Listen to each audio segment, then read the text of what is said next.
In baseball that we don't always talk about. We tend to talk about the major leagues, we tend to talk about professional baseball, but then there are kind of these subcultures of the game, and baseball for the blind is one of those growing subcultures. So we're very glad, very proud to have with us today David Wanczyk. David works at Ohio University. He has written for a number of publications, including Salon, Slate, Boston Globe Monthly, and today making his official appearance here at the Hall of Fame. Please join me in welcoming Dave.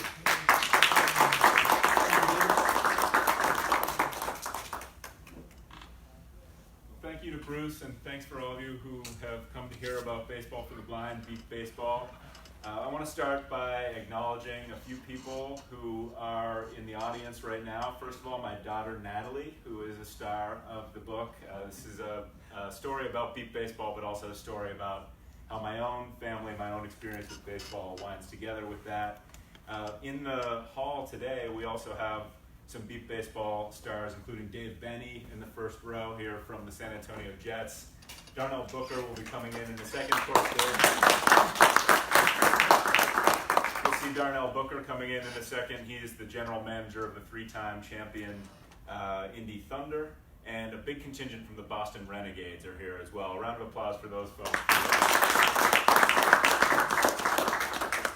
So I got interested in beat ball in 2012 when I read an article in Harper's Magazine about the sport, but it was about this size. And for those of you who can't see, I'm holding my fingers very close together. It was about 2 inches.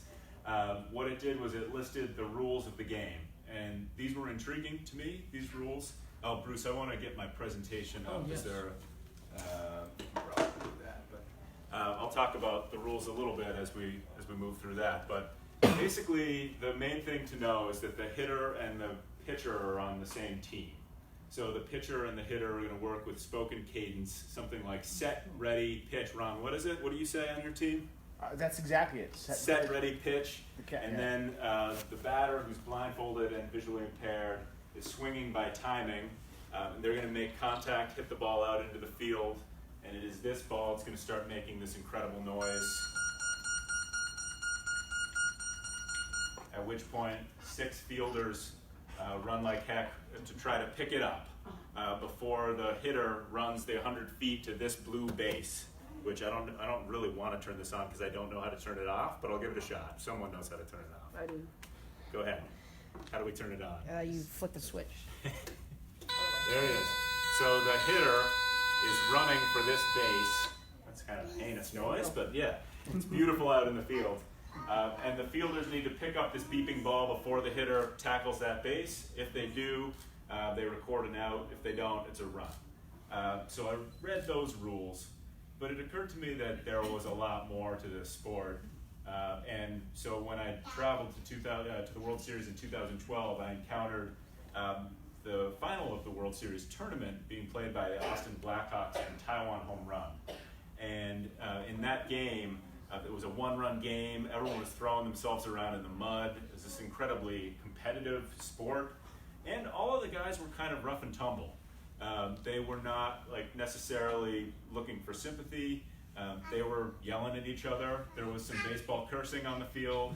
It was a lot of fun. So after that, I decided to follow the sport, and I'd like to tell you some of the stories from what I learned. So this is from chapter 1, called "The Eyes of Texas." The sound of baseball is different on this field. It has to be. There's less crack of the bat and more alarm clock beeping. Less "I got it" and more "where is it?" But play ball is always play ball. And after the umpire makes that call, you can close your eyes and listen. You can still imagine your first visit to a major league park. The mist lifts off the impossibly green infield at Fenway. You can almost see it. You hear the action differently here, though. There's the familiar baseball patter. "Coming to you, kid. Here we go, kid." But then the pitcher, Kevin Simpson of the Austin Blackhawks, activates the beep baseball by pulling a pin out of it. The ball beats fast like a daredevil's EKG, and Simpson delivers, shouting, "Set, ready, ball." Brandon Chesser's at the plate, blindfolded to cancel out what remains of his vision. With his uppercut swing and outlaw's intensity, he's aiming to knock the beep out of the audible ball. He and Simpson, hitter and pitcher, traditional antagonists, are on the same team here. They have to be. Set, ready, ball. Chesser connects, and he chugs down the baseline, breathing heavily while the fielders on the opposing team, the great Taiwan home run, fan out like detectives of sound. The beep baseball, a 16-incher chock full of spare parts from old payphones to make it ring, rolls quickly toward and then past the fielders. But how far? A sighted spotter shouts, 3, which corresponds to a zone on the field. But Taiwan doesn't know where the ball is, and if they can't pick it up in time, they have about 5 seconds tops. Chesser will tackle a 4-foot-tall buzzing base and score the run. He goes at everything head first. On this Saturday afternoon in Columbus, Georgia, Chesser, whose eyesight deteriorated when he was a teenager, plows forward on a couple of tight hammies. He's a brash guy, goatee, thick in the middle. The dog tags he wears to honor each of his kids tangle under the uniform as he runs, but he doesn't let up. All that's left in his campaign to stick it to those who underestimate him is to add world champion to the end of his name. He's a warehouse worker for the Marines, a father of 4, a husband, a run scorer. He just needs that last title. Everyone has always told me you can't do this because you're blind, Chesser says, but I went out and proved everyone wrong. He's halfway to the bag and the beeping ball rolls beyond the edge of the infield arc. It needs to go at least 40 feet or it will be ruled foul. There's no bunting in blind baseball. As it crosses the line, Ching Kai Chen, in a pale blue uniform, number 9, runs toward it. His nose points at the sky like he's a sprinter breasting the tape. Chen is blind from a motorcycle accident. This is his first World Series tournament, and his superior play has been the talk of the league. In the mind's eye, he is Brooks Robinson diving toward the third base line, an apparition of Louis Aparicio ranging to his left. And once the umpire makes the call that Chen has the ball cleanly, you hear the Mandarin cheer from his team. Chesser, who's on the ground after tackling the pylon base a split second too late, is out. He and Simpson are pissed. Simpson smacks his glove, and the Austin Blackhawks, just like last year, are running out of chances. Beat Taiwan, Chesser's teammate Lupe Perez shouts in a chest-thumping bass. Yeah, take it to Taiwan. Chesser agrees. He's a former bull rider. A mount named Headhunter broke 3 vertebrae in his back once, and he doesn't want to get thrown today, not by Taiwan. He flips up his blindfold and runs toward Chen, who's standing about where second base would be in a conventional baseball game. He bumps him, seems to reach for his blindfold, and both guys lose their balance. Is this a hug or a hazing? A rough recognition of another good play by the storied number 9, Chen, or an attempt to throw off the rhythm of a new guy? An umpire separates the two combatants, but a question hangs in the air. Is Chen somehow too good at beat ball? That's the whisper from Austin, that he might be tipping his head backward so he can sneak a peek out the bottom of his blindfold. His vision is kaleidoscopic at best, but maybe he's gotten some sense of the motion of the ball. Chesser's teammate Danny Fabiano will later make that argument. They're number 9. Look, my wife's telling me not to say anything. I can't see, but from what I've told from other people, number 9 jumped over one person, sidestepped another person, and picked the ball up cleanly. I've been playing since 1985, and it's impossible. He's only newly blind, and this is his first year playing. So that's the opening of Beep, and what I found, again, when I went to this first World Series in 2013 that I was covering, was that in the final, there was going to be this competitive spirit. There had been talk around the league that this new player from Taiwan was wearing a certain kind of mask that somehow let him see the ball. And that had gotten under the skin of the very excellent team, the Austin Blackhawks. They wanted to beat Taiwan so badly they'd lost in 2012, and they had originally taught Taiwan how to play the game about 15 years before that, they'd flown to Taiwan and introduced beepball to them. So this was like this fierce thing. They all knew each other so well, and they didn't necessarily like each other on the field. Off the field, they did.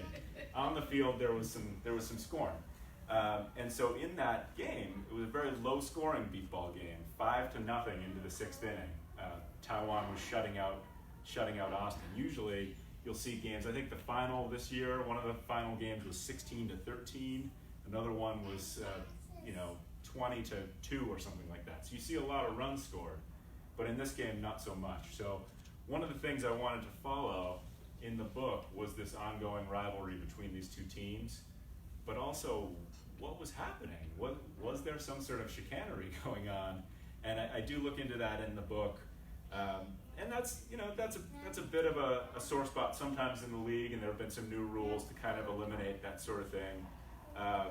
There is a light moment in the history of what's called peeking or looking. There was an incident in the 1990s when an umpire said to a player named Bob DeYoung, hey, you need to adjust your blindfold because it looks like maybe you can see underneath it. And that player decided to take out his prosthetic eyes and hand them to the umpire. And none of his teammates, knew this was happening necessarily, but they did hear his father say, "Robert!" And they said, "What did he do?" And they said, "Oh, he took out his eyes, gave him the So I like to think that this player had won this argument more than anyone has ever won any argument.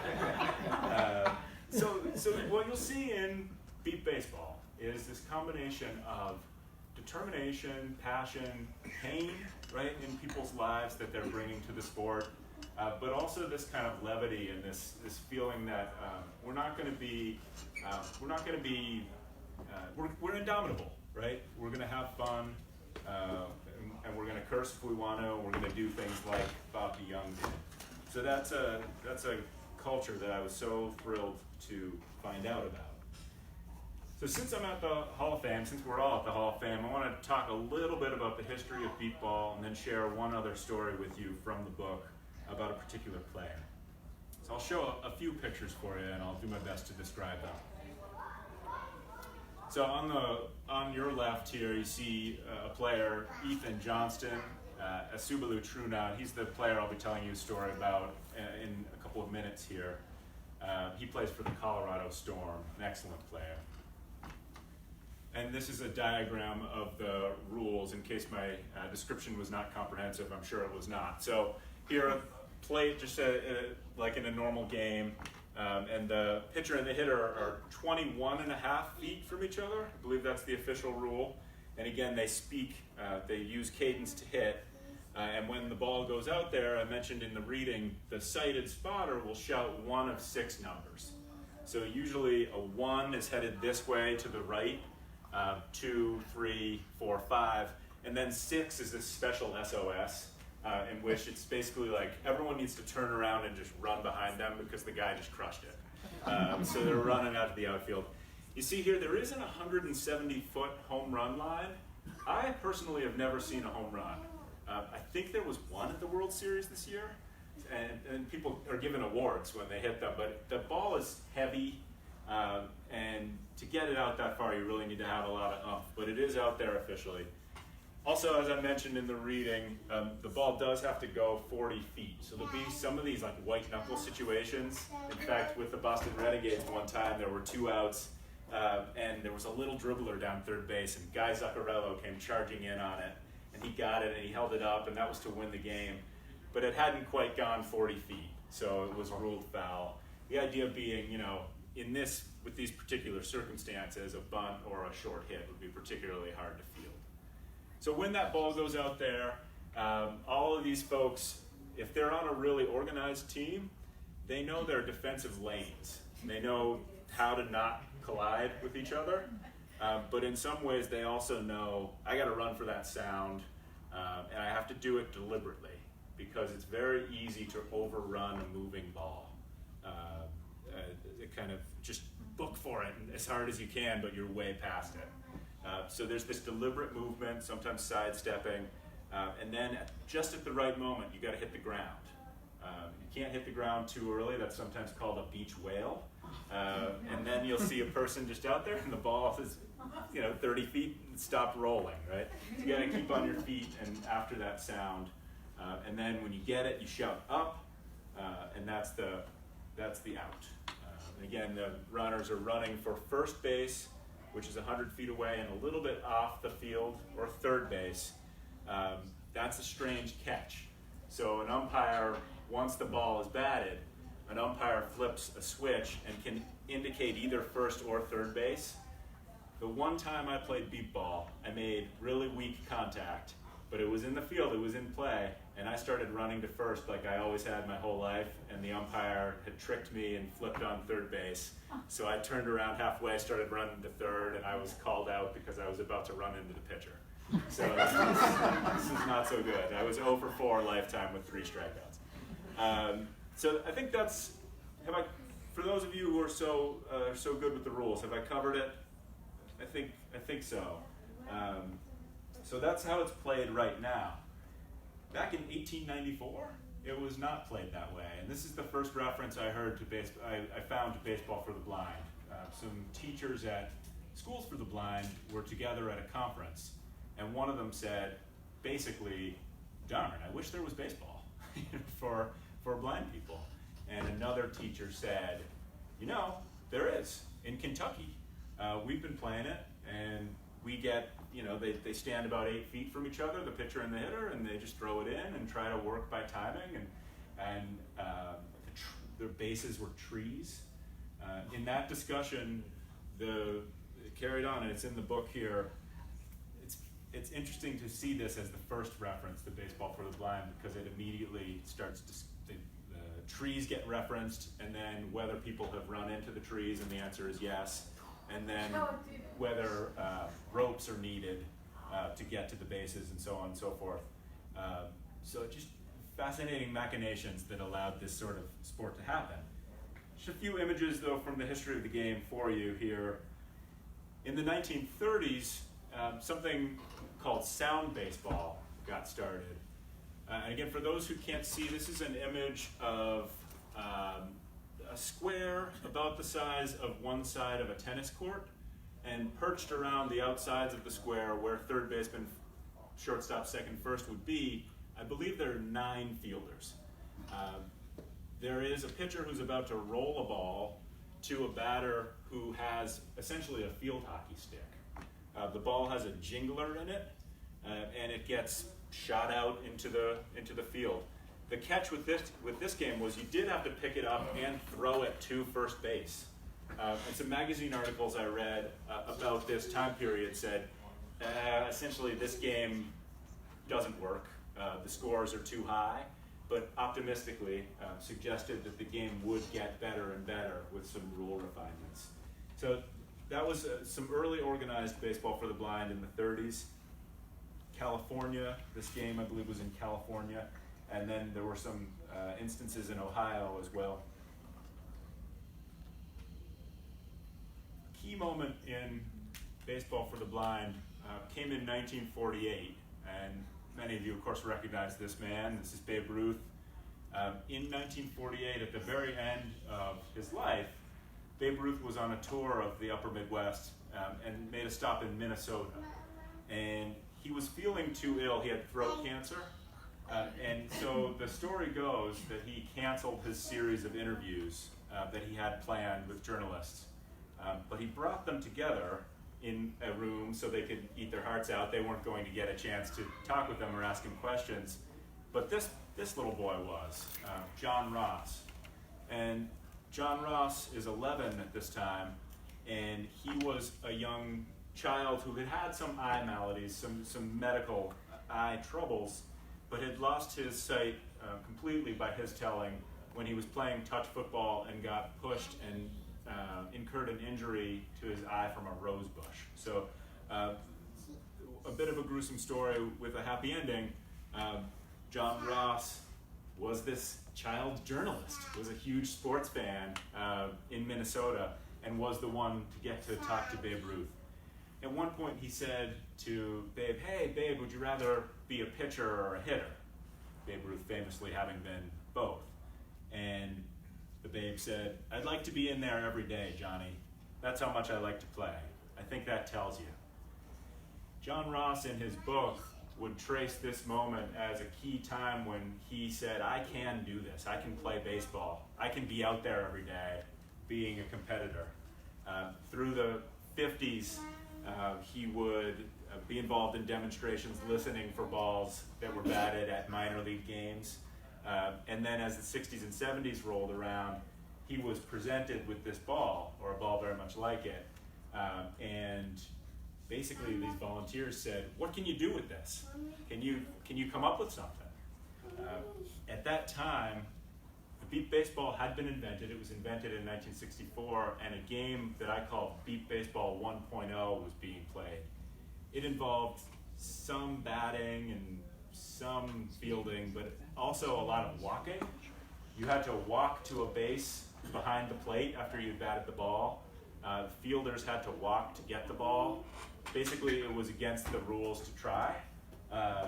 And so John Ross, who had met Babe Ruth and who had gone on to have all sorts of other adventures, including water skiing blind, running down water slides, opening a bar, starting a magazine, winning the Minnesota State Wrestling Championship, all these sorts of things. He said, "We can do more than Beep Baseball 1.0. We can run around, we can sprain our ankles and bloody our noses if we need to." And in 1975, he got this ball going, and he devised the rules of Beep Baseball 2.0, essentially as they're played right now. He sent out word in his newsletter, Feeling Sports. He said, "For those of you who want to start a baseball league, you need to meet in Chicago this summer." And 12 people came to that meeting, and they started the National Beep Baseball Association, an organization that is still going strong today, 42 years later. They had their first World Series a few months later. Thinking of how things move slowly now, that's amazing to me, that those sorts of things were organized, that teams were put together all over the country. They met in Minnesota. John Ross's team did not win. He had started a game that sadly another team was better at. But this was the beginning of something wonderful. And again, Darnell Booker is here right now. He was not here when I announced him before, but this year's National Beep Baseball Association World Series was played 2 weeks ago and was won by the Indy Thunder, their third straight.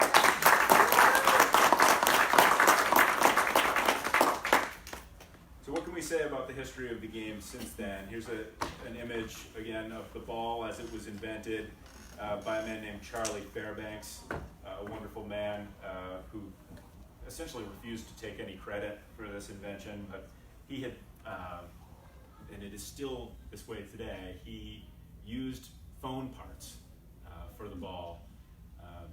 The Boston Renegades have the little inside part, and you can take a look at it later. A lot of payphones went out of service in recent decades. We know this. Some of those out-of-service payphones were sent to factories in Louisiana and Colorado and turned into beep baseballs, the receivers. So a great piece of machinery that's really allowed something wonderful. And here's just one more picture of an adult John Ross playing beep ball. He's got a little hitch in his swing. I would have said get that elbow up, but he's doing pretty good. And then this is Joe McCormick, a star for the Boston Renegades, running for that base. A scary moment when you run for the base. You're sprinting 100 feet, and you're seeing nothing. You're relying on that one sound. One thing that happens often is people will run past it, try to kick it, try to nudge it somehow. In Boston, they have a way to deal with this. So if you miss the base, you're given the pink blindfold, and you wear that until someone else misses the base, right? As a reminder to, run straight. So this is a good thing, a good bit of humor on this squad. Okay, so now that we've dispensed with the history, I really want to share one of these stories with you of a real star of the game and someone whose biography captivated me. So this is Ethan Johnston of the Colorado Storm. After the ball scooted past him at third base, Ethan Johnston slammed the dirt 6 times with his fist. By 4, 5, and 6, he'd slowed down, as if anger was gas, and he was past empty. Though he was one of the best players at the 2014 Beep Baseball World Series, with a .535 batting average and more than a third of his team's putouts, Ethan had been baffled by baseball when he arrived in America in the late 1990s. I thought it was boring, he told me, partly because I'd just learned English. But learning the language and the terminology and how the game is played, that was the big change. For Ethan, and for the 400 blind and visually impaired members of the National Beep Baseball Association, baseball is language and sound. They have to listen for the beep of a 16-inch modified softball and pounce on it to record outs. At the plate, they count on spoken cues given by their own team's pitcher, and they swing for contact. When they hit the ball and the fielders scurry to defend, it's madness. From the plate, Ethan will fly blind toward a 48-inch buzzing base 100 feet away, and the ball players in the field will shuffle and dive and yell the perceived location of the ball. "By me on the left!" they bellow. Ethan tackles the base before the fielders grab the beep baseball. He scores. He leaps. "I sucked in the field, so I got to do it one way or another," he says. "My teammates get pissed at me because they think I'm going to kill myself when I run for the bag, but I got to go full out. There's no way I'm going to land softly." Out of the 19 teams at the 2014 World Series tournament, Colorado's just made the Final Four. For Ethan, though, there's no green infield, no red seams slicing toward the strike zone. There aren't even any easily executed high fives. After 13 eye operations, baseball is all imagination for him. He grabs for his cane, for his teammates, and they organize a celebration. Ethan thinks the St. Louis Cardinals won the first time he went to Busch Stadium, and soon enough, radio play-by-play man Mike Shannon became his company. That made a difference. And like many of us growing up on a scratchy AM version of baseball, he closed his eyes and wished for a rally. "Us Missourians are very die-hard Cardinals fans," he said. Born a Subalu Truna in a remote village in Ethiopia, Ethan grew up poor during that country's civil war. When he was still a little boy, his mother left him in the care of 2 men who promised to take him to a school in Addis Ababa. Instead, on the way there, they held him down and attacked him with sticks and a chemical, conniving to blind him so he'd be a more pitiable beggar for their crime syndicate. They succeeded. Ethan went with them to the city. Instructed to hold onto the back rail of open-air buses until the riders tossed him a few coins, Ethan would hear the money pinging into the gutter. Sometimes he'd be dragged. One day, though, after 2 years of this life, Ethan encountered a couple in a cafe who ran a blind school. "My guide took me in, and this couple, the wife could see, the husband was blind. They heard me begging," Ethan said. "The wife saw me and gave me 10 cents.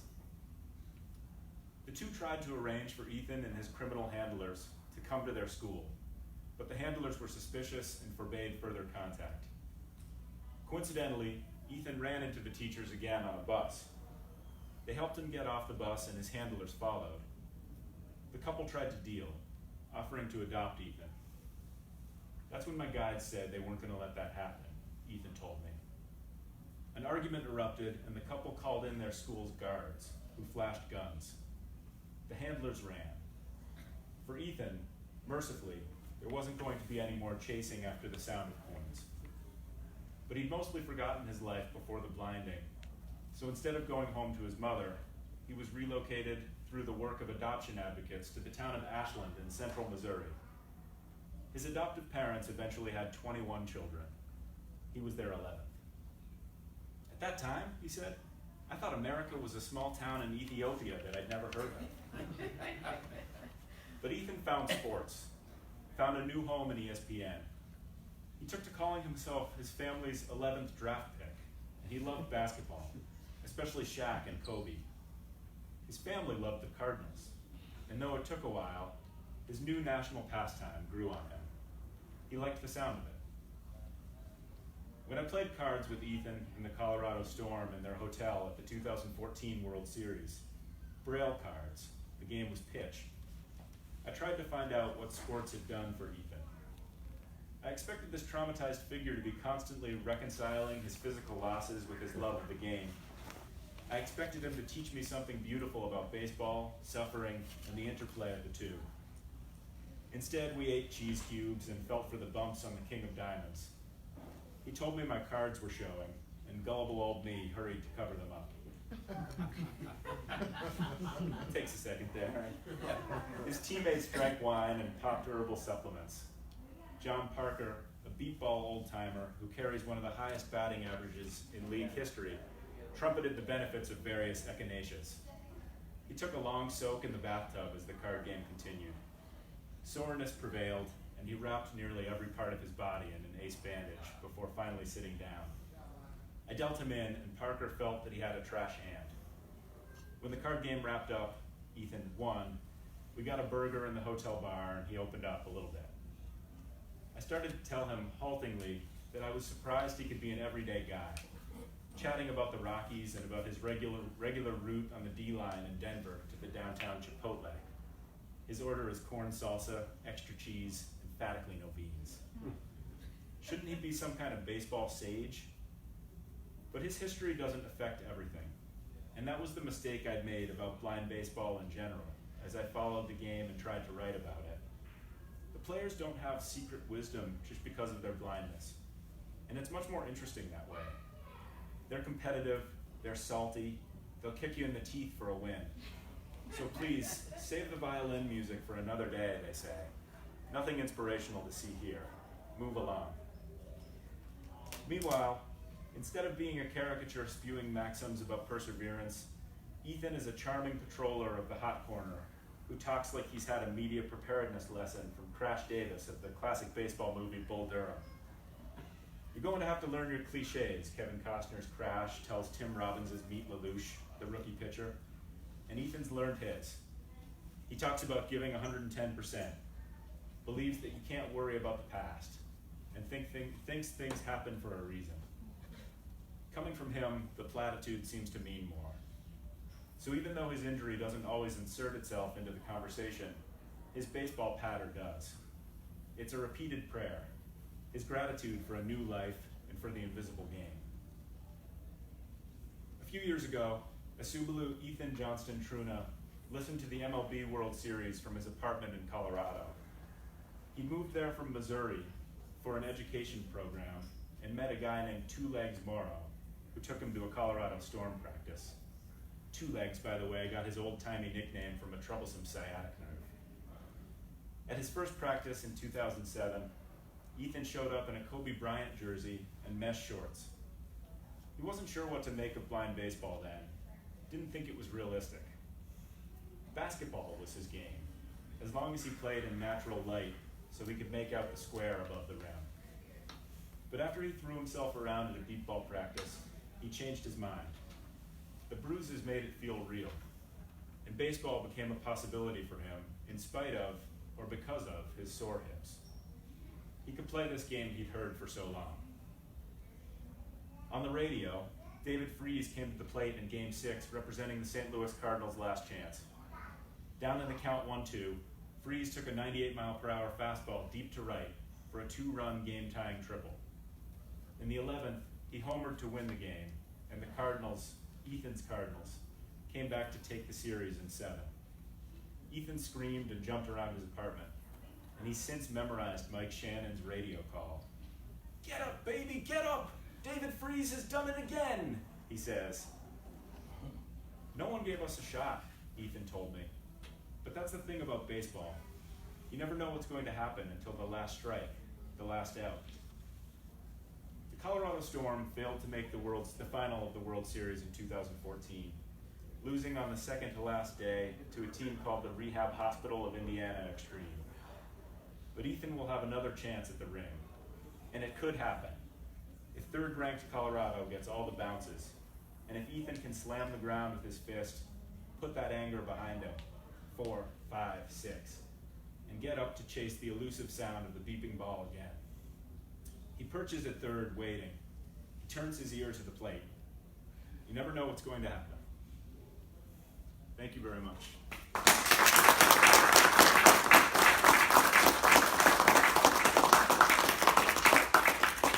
Questions for David Wanczyk? We'll start right over here. Can you clarify something to me? Sure. Can you go back to the first screen? Yeah, that the showed rule the screen? The field. Yeah. When the batter hits the ball, how does the batter know which way to go? So, right, once the ball's hit, as long as it's going 40 feet, there's just an umpire who sits behind the plate and has a switch, and it's supposed to be randomly selected, but I have heard stories only today that some people go left, right, every time it's hit, but that's, so it's just the flip of a switch. Oh, okay. Yeah, great question. This gentleman right here. She go. Lady in the front. Go first. If you reduce the 170-foot home run line, is there a reason why there isn't a second base?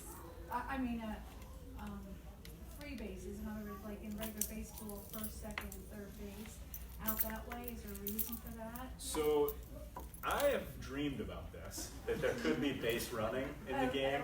So usually once the hitter gets, in fact always once the hitter gets to the base, the run is scored and then he or she goes back to the bench.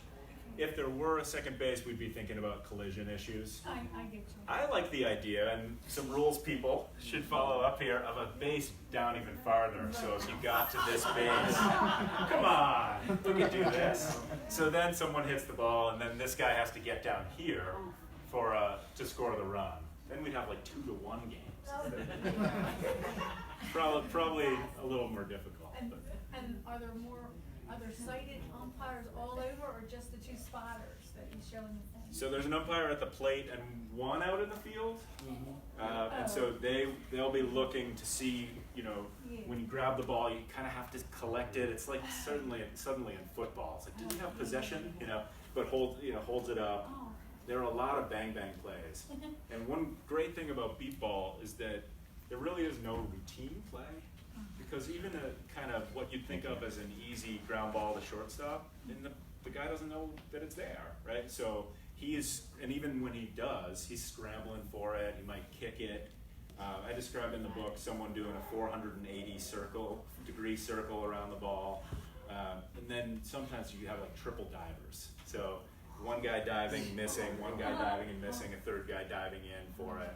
And each of those plays really does kind of come with a lot of excitement.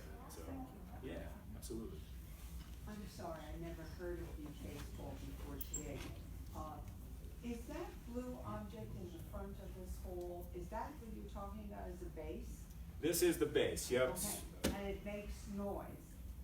And once he hits the ball, that noise attracts the gentleman to run that way? That's right, yeah. And wow. When you're at the plate, a lot of players will ask for the bases. And so they'll be standing there, blindfolded and visually impaired, and they say bases, and then they can point to them to kind of get themselves situated. And then you'll see the batter, in a lot of circumstances, kind of bend down to kind of touch the corners of the plate. And then Darnell Booker was a pitcher before. I often heard him say something like, turn a little bit to your left. He kind of placed the batter, almost like a photographer places a model, to make sure they're squared up. The Renegades will do certain things like this too, make sure they're kind of balanced correctly at the plate. So it is, as I say, a lot of talking. Right? And it's a game of language and chat, and in a wonderful way. Baseball has that kind of feeling anyway, the stories behind it, the myths behind it, but this is a game of communication. Yeah, I know traditionally we have 3 strikes and you're out, so how is this for you? 4 straight. There was just a rules argument about this. Yeah, it was, I think, a 10-8 vote in the rules committee or something like that about whether we diminish to 3 strikes. But I think the idea is, since there's vacillation in timing and needing to calibrate that swing, the 4th strike is helpful. I would love to hear someone explain why. Rob Weissman, were you for having 4 strikes? You were against it. Darnell, you're for 4 strikes? No. You're against it too? Okay. Maybe it kind of makes the game go a little slower. But I've seen a lot of people get a hit on the 4th strike. So Because we know that the attention span with people is short. So, I mean,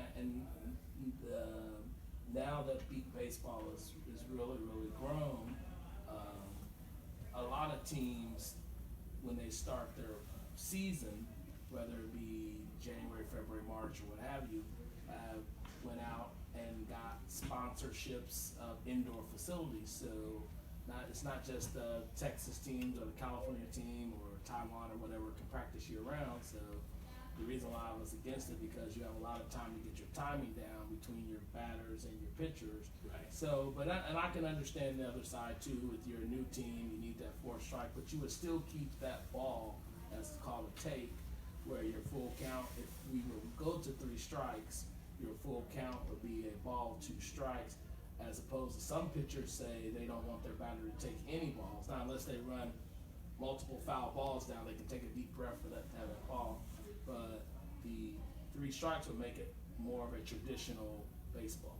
So one thing that's of interest on this comment here, some players will tap their thigh when the ball's coming in, right when it's going to hit the glove of the catcher. So they'll get their timing down on that first pitch, and that's their only take. If they take a pitch again, it's a strike.